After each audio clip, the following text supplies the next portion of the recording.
Jesús. Santa María, Madre de Dios, ruega por nosotros pecadores, ahora y en la hora de nuestra muerte. Amén.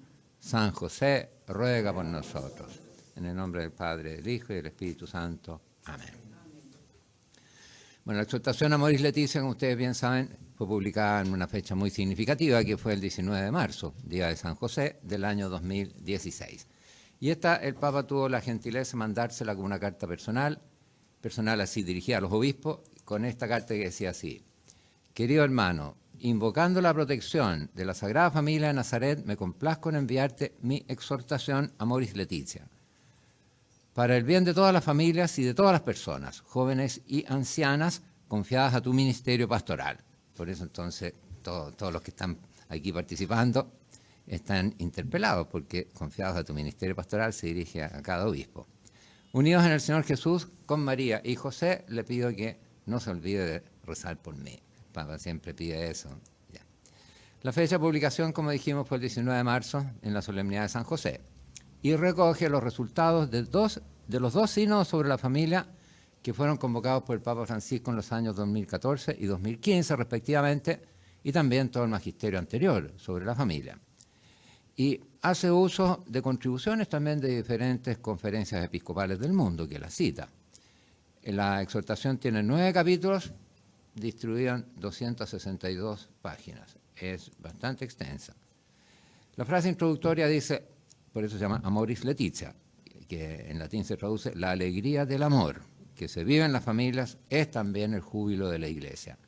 Como han indicado los padres sinodales, a pesar de las numerosas señales de crisis del matrimonio, el deseo de familia permanece vivo, especialmente entre los jóvenes, y esto motiva a la Iglesia.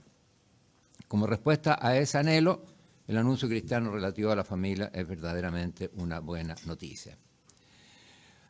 Hay discusiones sobre la familia que han estado siempre presentes en la Iglesia y también en el mundo actual. Entonces, dice en el número 2, los debates que se dan en los medios de comunicación o en las publicaciones y aún entre los ministros de la Iglesia van de un extremo a otro, ¿no es cierto? Desde el deseo desenfrenado de cambiar todo sin suficiente reflexión o fundamentación, a la actitud de pretender resolver todo aplicando normativas generales o derivando conclusiones excesivas de algunas reflexiones teológicas. Entonces algunos dicen hay que cumplir esta norma y se acabó, y otros dicen no, hay que cambiarlo todo porque el mundo está muy indistinto.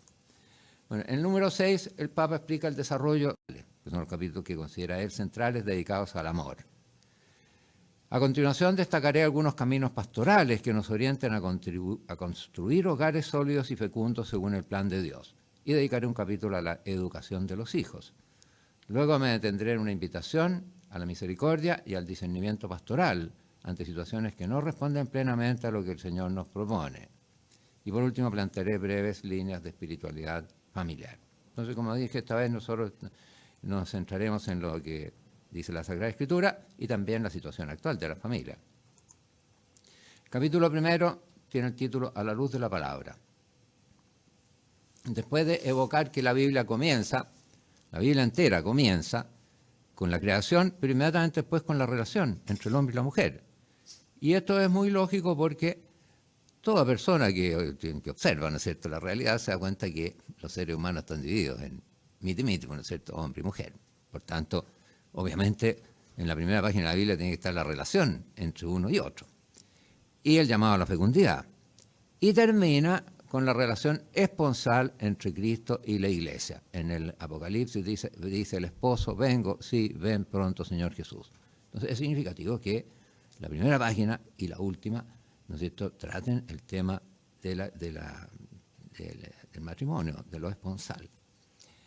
No, la relación esponsal entre Cristo y la Iglesia. El Papa entonces continúa, por eso que es un poco difícil la presentación, porque no es una presentación sistemática, sino que el Papa toma el Salmo 128, que es un salmo que se usa en la celebración de los matrimonios entre los judíos y también en los matrimonios católicos y cristianos. Y lo va comentando. Entonces el salmo es: dichoso el hombre que teme al Señor y sigue sus caminos. Del trabajo de tus manos comerás, tema del trabajo. Serás dichoso, te irá bien. Tu esposa, viene el problema de la esposa, como parra fecunda en medio de tu casa. Tus hijos como brotes de olivo alrededor de tu mesa. Esta es la bendición del hombre que teme al Señor.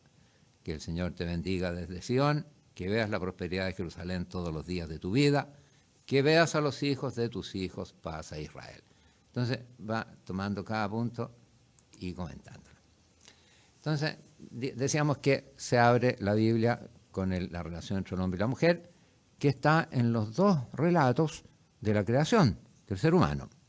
Después de describir que Dios va creando cada cosa, día primero, día segundo, etc., llega al día sexto. Y dijo Dios, hagamos al ser humano. Primera vez que usa el plural. Hagamos, que indica una cierta deliberación de Dios al ser humano. Pero aquí, donde se tradujo ser humano, dice Adán. Hagamos a Adán, a nuestra imagen, como semejanza nuestra. Y Adán es singular, pero después pasa al plural. Y manden. ¿Manden quiénes? Adán. Es que ya en la mente del escritor son dos. En los peces del mar, y en las aves del cielo, y en las bestias, y en todas las alimañas terrestres, y en todas las sierpes que serpean por la tierra. Creó, pues, Dios a Adán. Al ser humano se traduce aquí. Adán. A imagen suya. A imagen de Dios lo creó. Singular.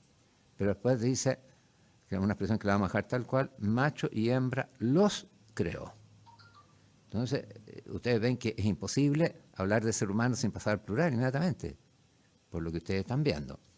Y los bendijo, y después sigue siempre con el plural, y les dijo, sean fecundos y multiplíquense, llenen la tierra y sométanla.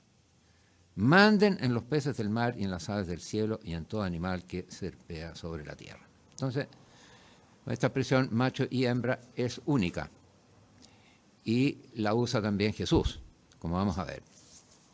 Se repite nunca más en la Biblia, salvo aquí 2 veces.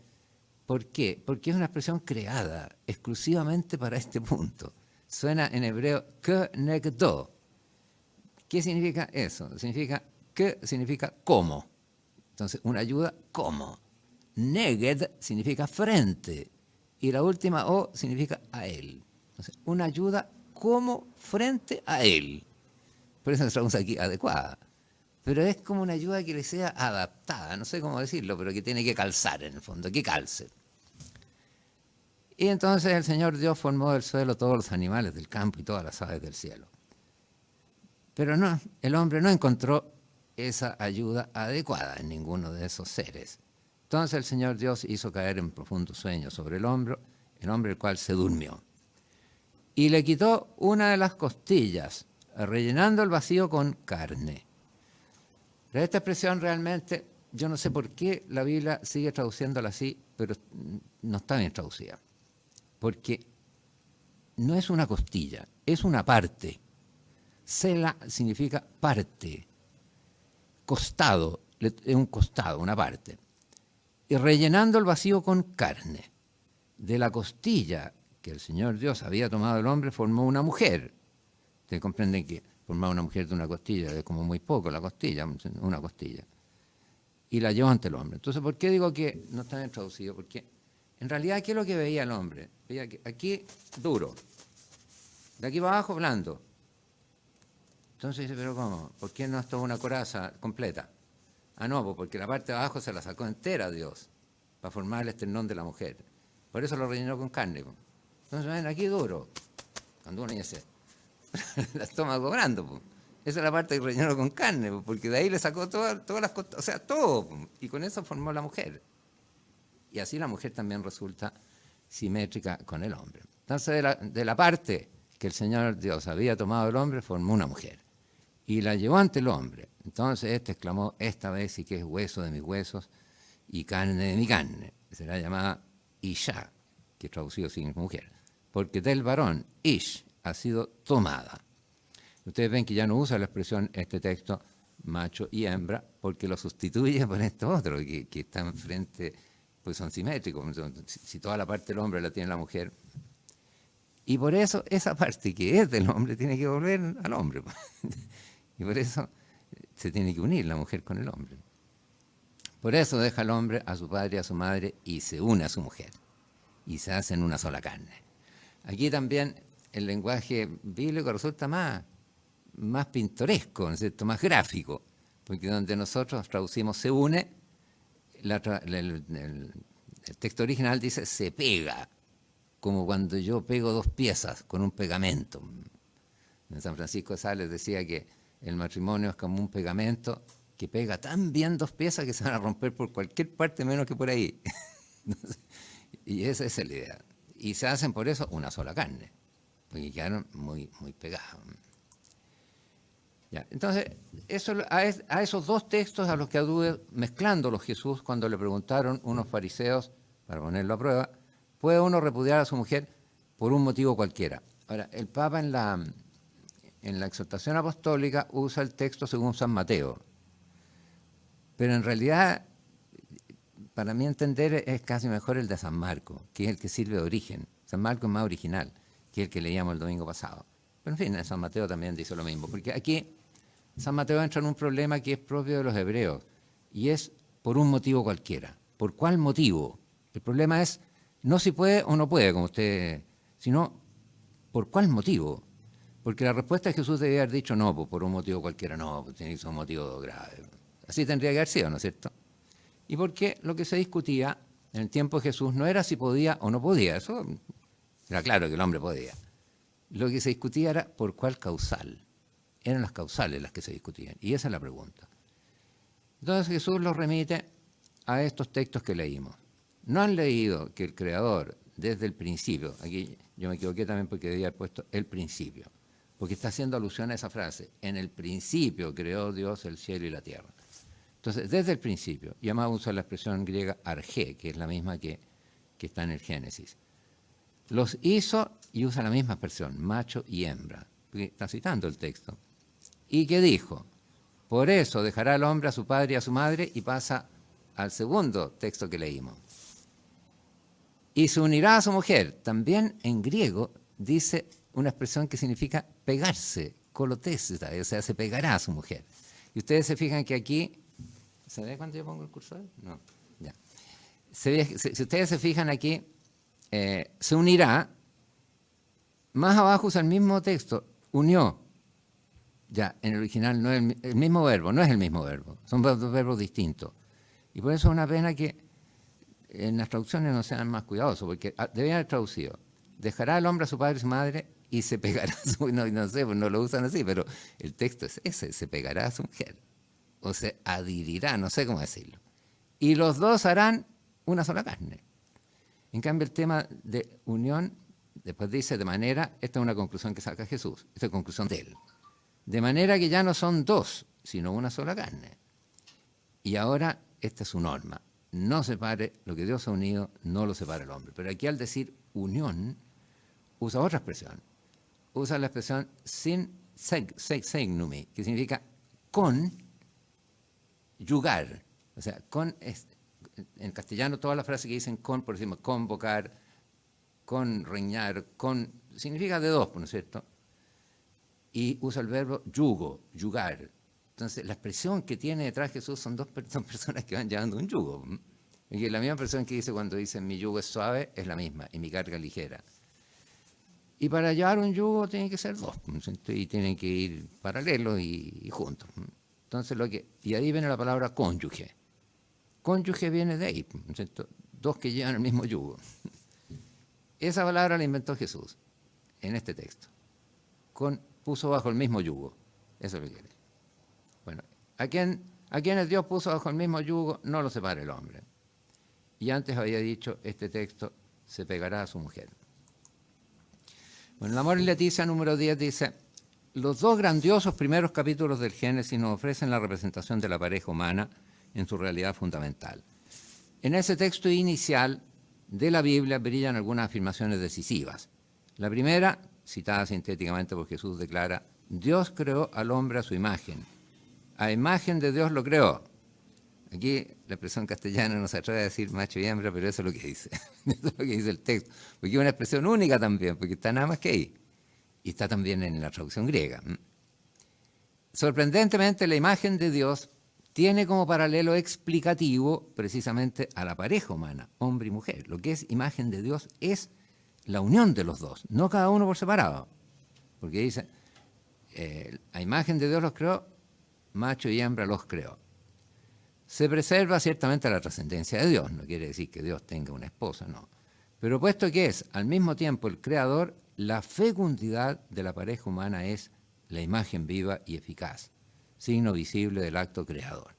Y por eso el primer mandamiento que le da Amén es sean fecundos. Eso es lo primero la primera palabra que dirige a esta imagen de Dios que son el hombre y la mujer es sean fecundos. ¿Por qué? Porque Dios es fecundo, es productor de vida, abundante. Y eso es lo que quiere también del ser humano. En ese sentido es imagen de Dios. El verbo unirse, estas son palabras del Papa, en el original hebreo, es lo que yo les decía, indica una estrecha sintonía, una adhesión física e interior, de las dos maneras, hasta el punto que se utiliza para describir la unión con Dios. Es la misma expresión que usa el Salmo 63:9. Mi alma está unida a ti, está como pegada a ti, adherida a ti. Canta el orante. Se evoca así la unión matrimonial, no solamente en su dimensión sexual y corpórea, sino también en su donación voluntaria de amor. Porque el alma unida a Dios no tiene nada que ver con unión sexual. Es una unión voluntaria de amor. El fruto de esta unión es ser una sola carne, sea en el abrazo físico, sea en la unión de los corazones y de las vidas. Y quizá en el Hijo, que nacerá de los dos, el cual llevará en sí, uniéndolas, no solo genéticamente, sino también espiritualmente, las dos carnes. O sea, el Hijo tiene rasgos del Padre y la Madre. O sea, los juntó a los dos. Uno puede decir se parece mucho a su mamá y el mismo otro al lado opina no, se parece a su papá. Y está ahí la discusión porque en realidad procede de ambos. En el número 14 dice el Papa, retornemos al canto del salmista. Allá aparecen dentro de la casa, donde el hombre y su esposa están sentados a la mesa, los hijos que los acompañan, dice, como brotes de olivo, es decir, llenos de energía y de vitalidad. El brote del olivo crece, por ejemplo. Si los padres son como los fundamentos de la casa, los hijos son como las piedras vivas de la familia. Es significativo que en el Antiguo Testamento la palabra que aparece más veces, después de del tetragrama que dice el Señor, Yahvé, después de esa palabra la que aparece más veces es la palabra hijo, que en hebreo se dice ben, un vocábulo que remite al verbo hebreo que significa construir. Construir se dice baná. Y ustedes ven que las dos primeras consonantes son iguales y la tercera es muda, esta. Entonces, en hebreo no tiene la vocal, tiene solamente las consonantes. Y acá entonces los hijos son los que construyen la casa. Bajo esta luz podemos recoger otra dimensión de la familia. Sabemos que en el Nuevo Testamento se habla de la iglesia que se reúne en la casa. Y en todos esos textos que pone ahí el Papa, aparece la palabra casa. Porque en el Nuevo Testamento, en la versión griega, que es la del Nuevo Testamento, no existe la palabra familia. ¿Y cómo se dice? Casa, siempre casa. La casa de fulano está, toda la cosa. Cuando ustedes la vean, en la Biblia que usan la palabra familia, saben que está traduciendo casa. El espacio vital de una familia se podía transformar en iglesia doméstica, de una casa. Así se delinea una casa que lleva en su interior la presencia de Dios. Una familia. La oración común y por tanto la bendición del Señor es lo que se afirma en el Salmo 128, que tomamos como base, que el Señor te bendiga desde Sion. Entonces una primera dimensión importante es esta de iglesia doméstica que tiene en su interior la presencia de Dios. Otra dimensión. La Biblia considera también a la familia como la sede de la catequesis de los hijos. Eso brilla en la descripción de la celebración pascual. El ritual decía, el día de mañana tu hijo te preguntará por qué esta noche es distinta que las demás y tú le dirás porque el Señor nos sacó con brazo potente y extendido de la esclavitud. Entonces, dice, la familia es el lugar donde los padres se convierten en los primeros maestros de la fe para sus hijos. Es una tarea artesanal, de persona a persona. Por eso nosotros usamos los medios de comunicación, estos mismos medios, que son potentes, importantes, pero la transmisión de la fe es uno por uno. Es un testimonio uno. Por ejemplo, uno, ¿no es cierto?, formula una invitación. así pública, es muy difícil que se acoja. En cambio, si uno invita a una persona, yo te invito a ti, a no sé, un retiro, lo que sea, es mucho más eficaz. Entonces los padres tienen el deber de cumplir con seriedad su misión educadora, como enseñan a menudo los textos bíblicos.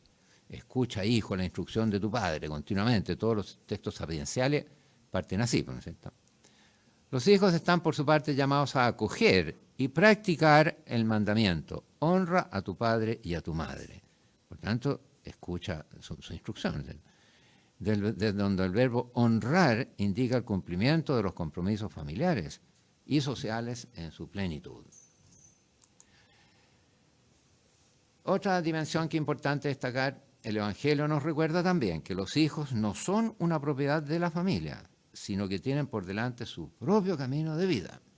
Una cosa muy importante, no lo dice de esta manera el Santo Padre, pero es doctrina total, es que cada ser humano, hombre o mujer, es creado por Dios, porque el alma no la puede producir el ser humano, eso lo crea Dios.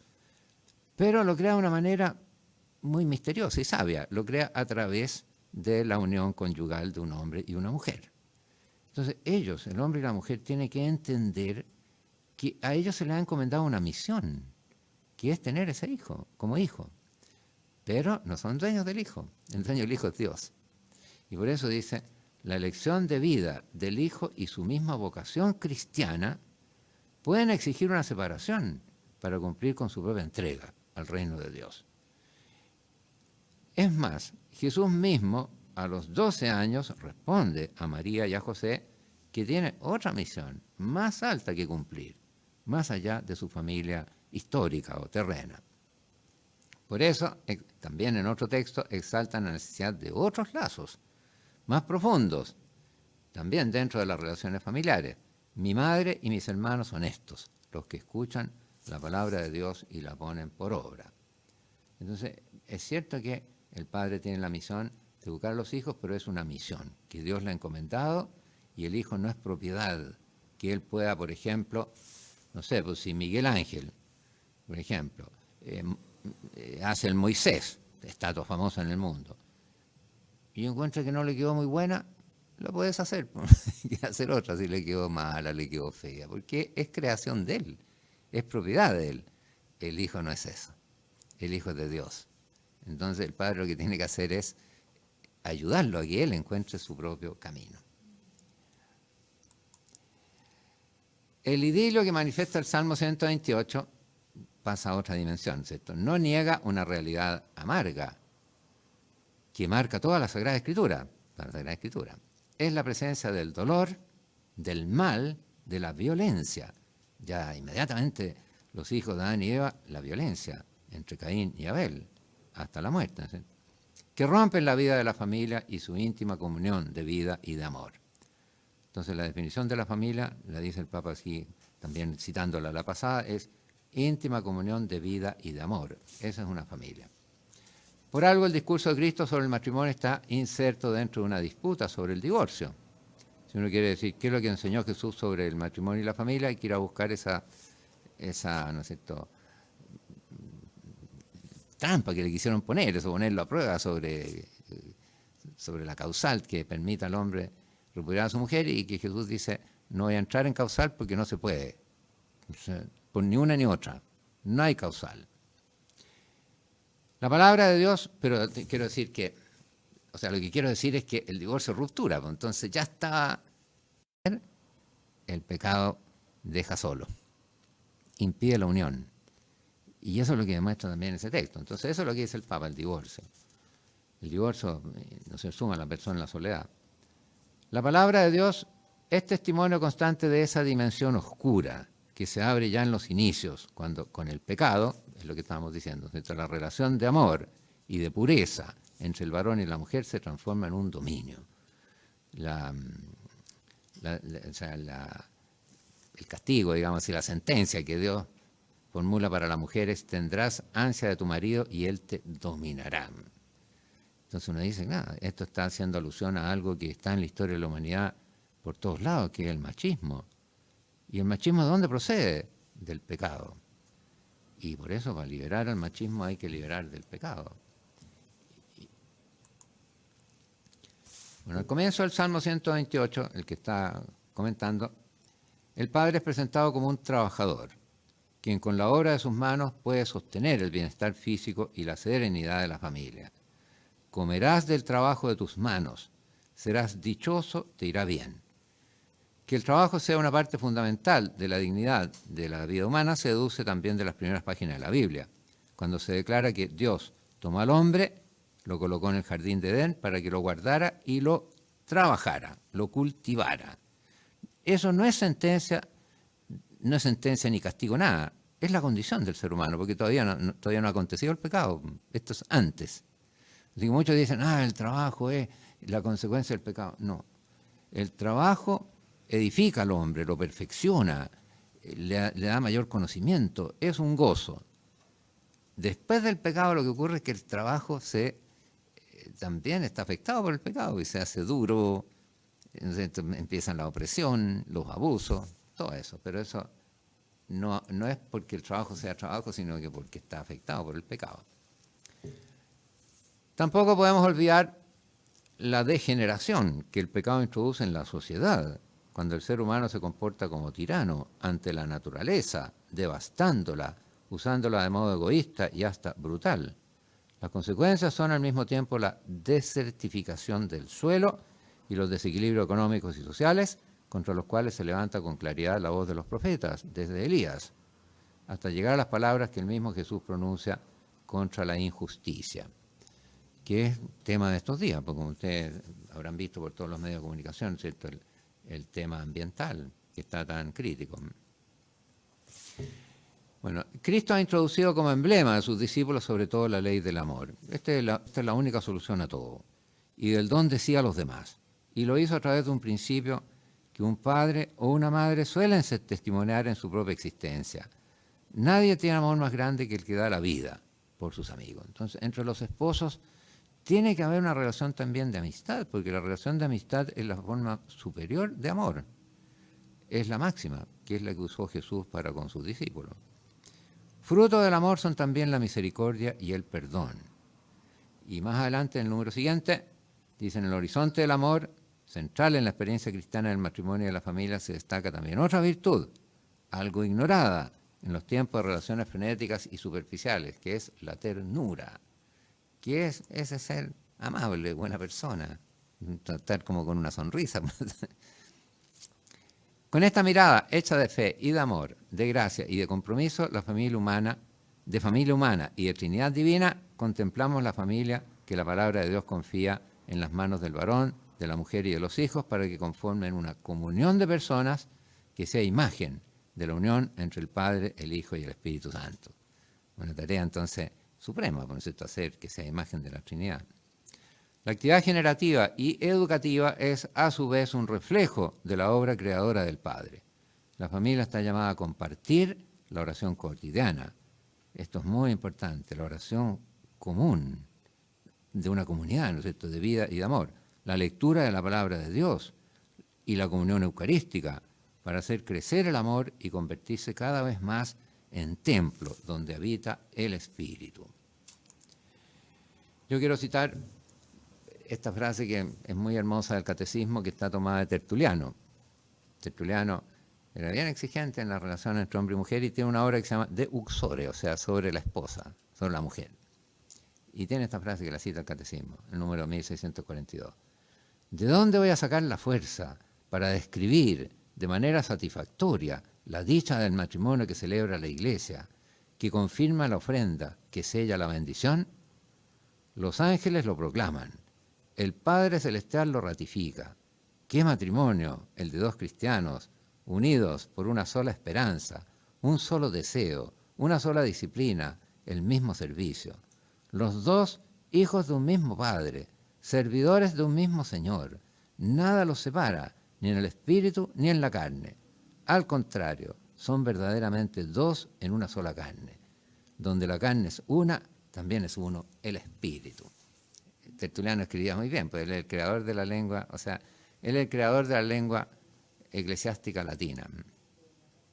Bueno, también un principio que no se puede olvidar es este número del Catecismo, 1608, en que dice, para sanar las heridas del pecado, que introdujo, ¿no es cierto?, en la relación entre el hombre y la mujer, el hombre y la mujer necesitan la ayuda de la gracia que Dios, en su misericordia infinita, jamás les ha negado.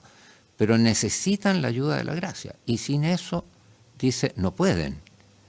Porque agrega, sin esta ayuda, el hombre y la mujer no pueden. Entonces, grábense eso, porque sin la ayuda no se puede. No pueden llegar a realizar la unión de sus vidas en orden a la cual Dios los creó al principio.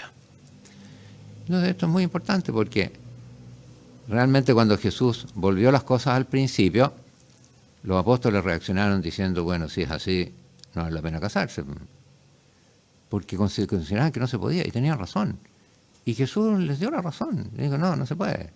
Pero Dios lo puede. O sea, es necesaria Jesucristo. Por eso Moisés no pudo. Cuando le dicen, pero Moisés nos permitió. Moisés no pudo. Pero Moisés trató. Porque el orden entre las relaciones de hombre y mujer en Israel, a pesar de todo el desorden, era mucho mejor que los demás pueblos. Por el momento se echa a todos los pueblos de la tierra y ahí sí que había desorden. Los misioneros cuando llegaron a América y a África, el principal problema que tenían era la poligamia. ¿Qué hacían los hombres que se convertían? Tenían 3, 4 esposas y todas con hijos y hijos de ellos. ¿Qué hacemos? Escribían a Roma pidiendo instrucciones. ¿Qué se hace? Y así en África, o sea, había un desorden mucho peor que en Israel. En Israel ya había bastante avanzado porque estaba Dios con su palabra, pero el que llevó esto a su punto verdadero fue Jesucristo. Bueno, entonces, esa es la presentación bíblica. Ahora el capítulo segundo, que tengo que tratar, lo vamos a pasar más rapidito. Yo tengo como un cuarto de hora más, ¿cierto? Que son los desafíos, que son infinitos. O sea, aquí uno se desalienta un poco al leer todo esto. El bien de la familia es decisivo, comienza diciendo el Papa, para el futuro del mundo y de la Iglesia. Pero cuando uno lee toda esta lista, uno dice, encontrar una familia correctamente en este mundo es harto difícil. Hay que considerar el creciente peligro que representa un individualismo exasperado. Entonces el peligro es individualismo, que desvirtúa los vínculos familiares y acaba por considerar a cada componente de la familia como una isla, haciendo que prevalezca en ciertos casos la idea de un sujeto que se construye según sus propios deseos asumidos con carácter absoluto. Y esto lo ve uno, no sé, cuando en la familia está cada uno con su celular, están todos cada uno con su programa de televisión, entonces hay mucho el peligro del individualismo. La cultura de lo provisorio, la decadencia cultural que no promueve el amor y la entrega. Las consultas previas a los 2 últimos sínodos sacaron a la luz diversos síntomas de la cultura de lo provisorio. Me refiero, por ejemplo, a la velocidad con que las personas pasan de una relación afectiva a otra. Creen que el amor, como en las redes sociales, se puede conectar o desconectar a gusto del consumidor e incluso bloquear rápidamente. O sea, relaciones que son efímeras. Pienso también en el temor que despierta la efectividad de un compromiso permanente. Nadie quiere comprometerse para toda la vida y los compromisos se van atrasando cada vez más. En fin, relaciones que miden costos y beneficios y se mantienen únicamente si son un medio para remediar la soledad, para tener protección, para recibir algún servicio. Bueno, el narcisismo vuelve a las personas incapaces de mirar más allá de sí mismas, etc. Después, carencia, por un lado, y exceso de oportunidades. Ambos son contra la familia. Existe una cultura tal que empuja a muchos jóvenes a no poder formar una familia porque están privados de oportunidades de futuro. Sin embargo, esa misma cultura concede a muchos otros, por el contrario, tantas oportunidades que también ellos se ven persuadidos a formar una familia. Esto uno lo ve en lo vocacional. Yo lo veía sobre todo en Italia, que está más desarrollado en los años que yo estuve allá que nosotros, pero un joven salía de la enseñanza media en Italia y se le abría un abanico de posibilidades infinito. Entonces hablarle de vocación sacerdotal, por ejemplo, era como decirle, ¿cómo ya renunciar yo a todo esto? Y también la opción familiar, en la misma. Después la difusión de la pornografía. Una cierta difusión de la pornografía y de la comercialización del cuerpo, favorecida entre otras cosas por un uso desequilibrado de Internet. Son muchos los que suelen quedarse en los estadios primarios de la vida emocional y sexual. Bueno, las separaciones y los divorcios. La crisis de los esposos desestabiliza a la familia y a través de las separaciones y los divorcios puede llegar a tener serias consecuencias para los adultos, los hijos y la sociedad, debilitando al individuo y los vínculos sociales. Bueno, ustedes ven que eso está también muy presente entre nosotros. La mentalidad antinatalista. El descenso demográfico debido a una mentalidad antinatalista y promovido por las políticas mundiales de salud reproductiva no solo determina una situación en la que el sucederse de las generaciones ya no está asegurado, sino que se corre el riesgo de que con el tiempo lleve a un empobrecimiento económico y a una pérdida de esperanza en el futuro. Las sociedades de consumo también pueden disuadir a las personas a tener hijos solo para mantener su libertad y su espíritu de vida. Si yo quiero mantener un estatus alto, vestirme con toda ropa marcada y todo eso, claro, no puedo tener muchos hijos porque me lo impiden. Y si al hijo uno o dos hijos están todos acostumbrados a tener la última moda, no se pueden tener más porque eso no se puede mantener. Después, muy importante el debilitamiento de la fe y la práctica religiosa. Afecta a la familia y las deja más solas con sus dificultades, porque no tienen el apoyo de la fe.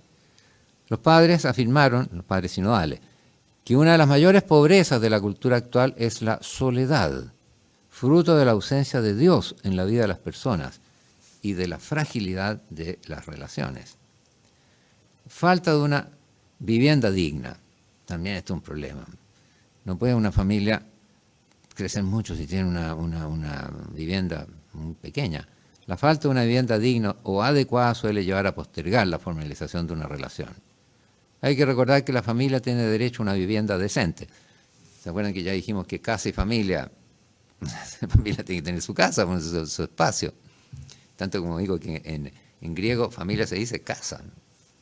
Hay que recordar que la familia tiene derecho a una vivienda decente, apta para la vida familiar y proporcionada al número de sus miembros, en un ambiente físicamente sano que ofrezca los servicios básicos para la vida de la familia y de la comunidad. Una familia y un hogar son dos cosas que se reclaman mutuamente, la familia y una casa.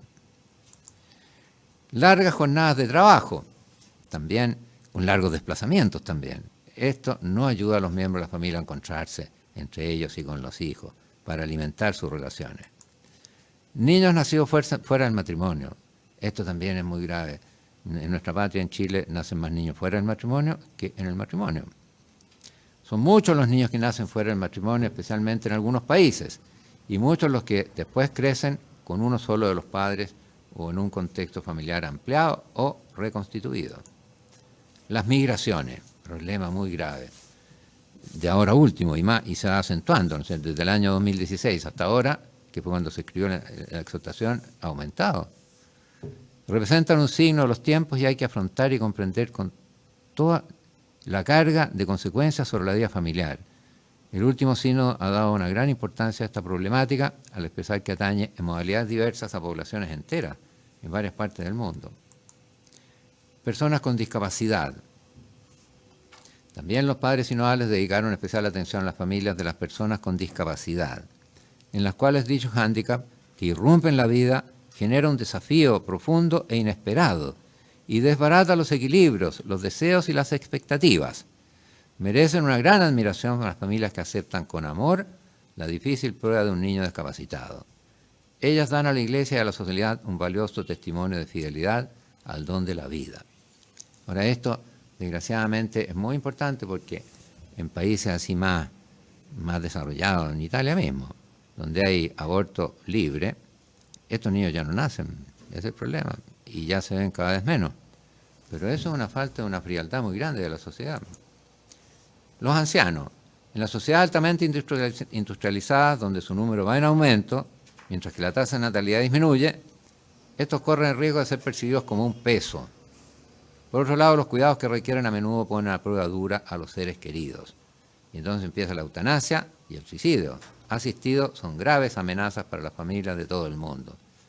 Y su práctica es legal en muchos países. Y yo creo que desgraciadamente en el nuestro también vamos para allá.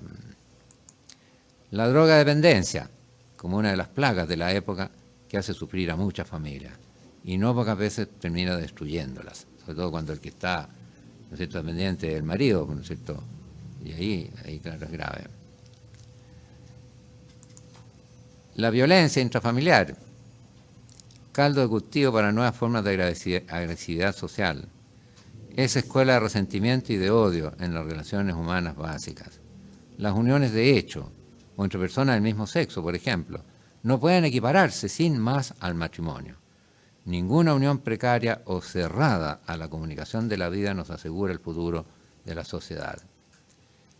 Por último, la poligamia, tal vez un poco menos frecuente, aunque no hay países que la legalicen, pero bueno, hay personas que tienen más de una mujer. La convivencia prematrimonial, el machismo, que todavía sigue en muchas formas, la ausencia del padre. Todos estos son problemas que el Papa desarrolla. La ideología del género. Otro desafío surge de diversas formas de una ideología genéricamente llamada gender, género, que niega la diferencia y la reciprocidad natural de hombre y de mujer. Esta presenta una sociedad sin diferencia de sexo.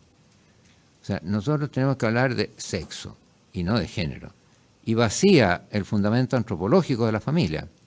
Esta ideología lleva a proyectos educativos y directrices legislativas que promueven una identidad personal y una intimidad afectiva radicalmente desvinculadas de la diversidad biológica entre hombre y mujer. La identidad humana viene determinada por una opción individualista que también va cambiando con el tiempo. Bueno, sin embargo, dice, doy gracias a Dios porque muchas familias que están lejos de considerarse perfectas viven en el amor, realizan su vocación y siguen adelante, aunque caigan muchas veces a lo largo del camino. Las realidades que nos preocupan son desafíos. No caigamos en la trampa de desgastarnos en lamentos autodefensivos en lugar de despertar una creatividad misionera. En todas las situaciones la Iglesia siente la necesidad de decir una palabra de verdad y de esperanza. Los grandes valores del matrimonio y de la familia cristiana corresponden a la búsqueda que impregna la existencia humana. Entonces la última palabra es de esperanza, porque dentro de todas estas grandes listas de dificultades que ofrece la sociedad actual, todavía hay familias que tratan, cayendo pero levantándose, de cumplir el proyecto de Dios sobre la familia y los hijos. Bueno, esa es la presentación. Yo les recomiendo que lo lean porque es mucho. O sea, no es tan fácil presentarlo todo sin dejar cosas afuera y hemos tratado de hacerlo.